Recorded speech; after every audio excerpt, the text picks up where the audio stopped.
अब question number 26 है। 26 में कहता है कि एक वृत्ताकार की त्रिज्या में 17% वृद्धि की जाती है तो उसका क्षेत्रफल कितने प्रतिशत बढ़ जाएगा। हूबहू तुम्हारा 25 नंबर वाला सवाल है। तो वृत्त का क्षेत्रफल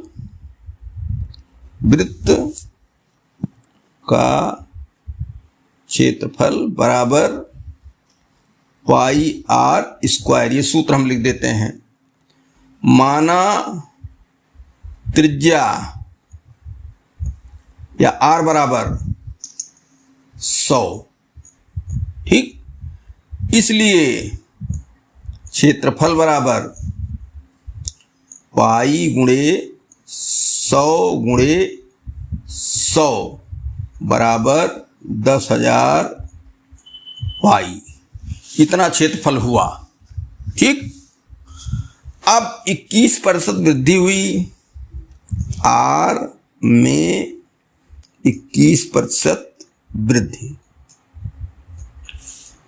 इसलिए आर डैश कर लो 121, ठीक। अब क्षेत्रफल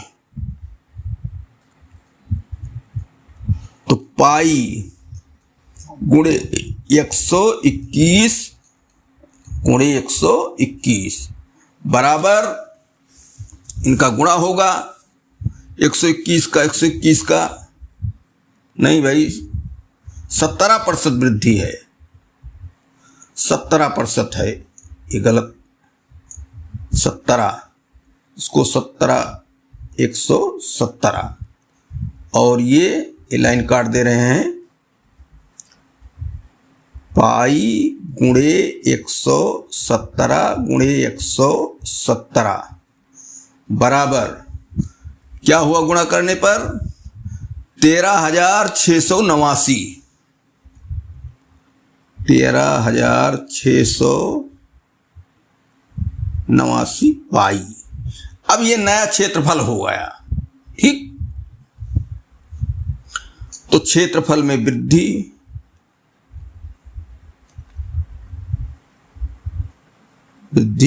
बराबर क्या 13,689 पाई ऋण 10,000 पाई, और ये मिलेगा क्या तब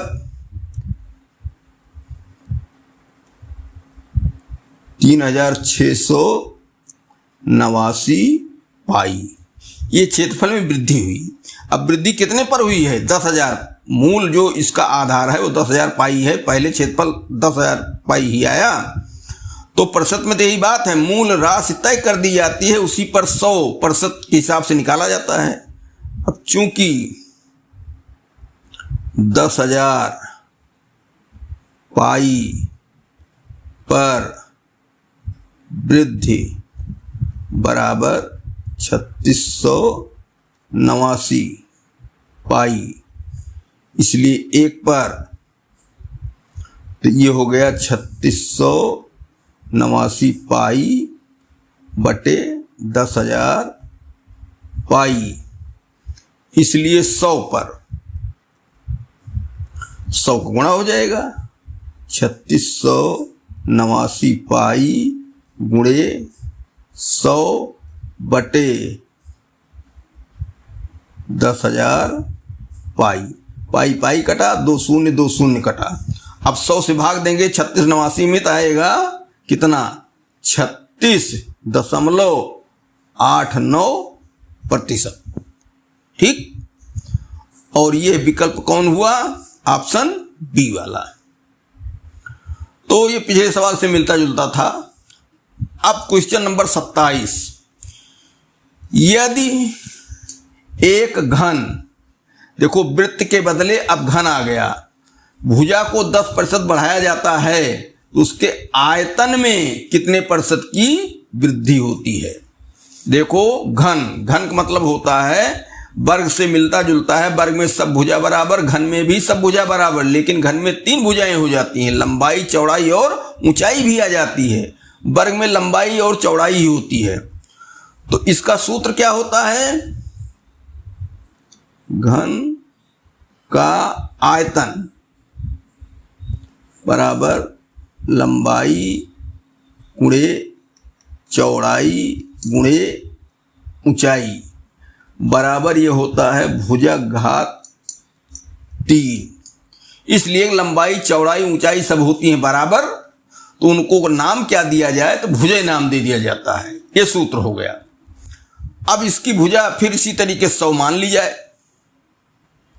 माना भुजा बराबर 100, ठीक। इसलिए आयतन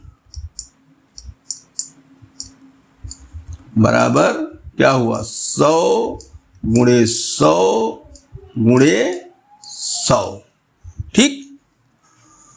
3 बार 100 को गुणा, तो अब इसको गुणा कर लिया जाए। 6 जीरो रख दो, गुणा हो गया समझो। ये तो गुणा 60 नियम है, इसमें पाई वाई नहीं है। वृद्धि भुजा में कितनी कह रहा है 10%, इसलिए भुजा बराबर 110।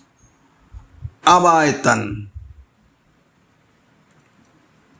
बराबर 110 गुणे 110 गुणे 110, और ये हो जाए कितना 3 जीरो है, 11 गुणे 11 121, ठीक। और फिर गुणा करेंगे उसी में 11 का, तो हो जाएगा 13 31 000। 3 जीरो ही है, 11 11 3 बार गुणा किया गया 1331 आता है। तो क्षेत्रफल में वृद्धि, क्षेत्रफल में नहीं भाई, आयतन में, आयतन है, आयतन में वृद्धि बराबर क्या हुआ 13 31 000 माइनस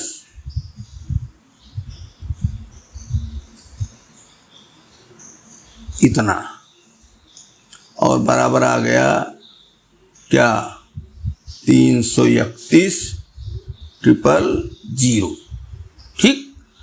अब इसी का प्रतिशत निकाल लीजिए। इसके लिए मूल राशि यही बनी, चूंकि मूल राशि 6 शून्य है, पर वृद्धि बराबर 331 000, इसलिए 1 पर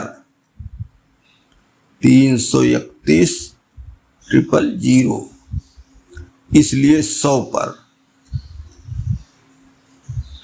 बराबर हो गया, नहीं ये बटे 10,000 यहाँ नहीं, इतना ये रहेगा।